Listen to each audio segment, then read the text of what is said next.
वाकवतो त्याचं नाव येसाजी. 2000 जणांबरोबर एकटे खिंड लढतो त्यांचे नाव बाजी. हात तुटला तरीही लढत राहतो त्याचे नाव तानाजी.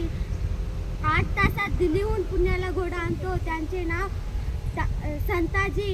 या सर्व जणांना एकत्र मिळून स्वराज्य निर्माण करतो त्यांचं नाव शिवाजी. सर्वांना नमस्कार. माझे नाव ऋतुजा नागनाथ कुर्लेकर आहे. माझ्या शाळेचे नाव जिल्हा परिषद केंद्रीय प्राथमिक शाळा आलूर आहे. मी इयत्ता 7वी शिकत आहे. इतिहासाच्या पानावर ज्यांची सही नाही तर त्यांच्या तलवारीचे घाव आहेत. ज्यांच्या कपाळावर राजतिलक नाही तर रयतेचा आशीर्वाद आहे. आणि ज्यांच्या रक्तामध्ये स्वराज्य नावाचा वेळ आहे अशा या युग पुरुषांना माझा मानाचा मुद्रा, माझा मानाचा मुद्रा. माननीय शिवप्रेमींनो, लोक म्हणतात की काळाच्या योगात सगळं काही पुसलं जातं, पण सह्याद्रीच्या काळजावर पोचलेले शिवाजी हे नाव पुसण्यासाठी ताकद खुद्द काळामध्येही नाही.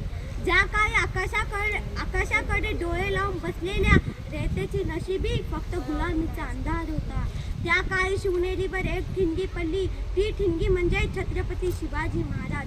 ते केवळ व्यक्ती नव्हते, ते तर 5 पातशाहांना दिलेले एक जळजळीत जवाब होता. त्यांच्या हुंकाराने दिल्लीचं तख्त हललं. त्यांच्या एका शब्दासाठी मावळ्यांनी आपलं रक्त सोडलं, मावळ्यांनी आपलं रक्त सोडलं. ते केवळ राजा नव्हते, ते तर या मातीचे विसावा आणि अन्यायाचा काळ होते.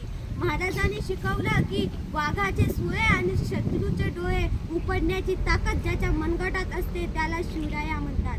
आज त्यांच्या जयंतीनिमित्त आपण त्यांचे पवाडे गाऊन आहेत. त्यांच्या विचाराची तलवार आपल्या आचरणात उलराई करावी. जाता जाता एवढेच म्हणेल, मस्तक वाकेल तर फक्त शिवरायाच्या चरणी, मस्तक वाकेल तर फक्त शिवरायाच्या चरणी, रक्त सांडेल तर फक्त स्वराज्याच्या रक्षणी, फक्त स्वराज्याच्या रक्षणी. धन्यवाद.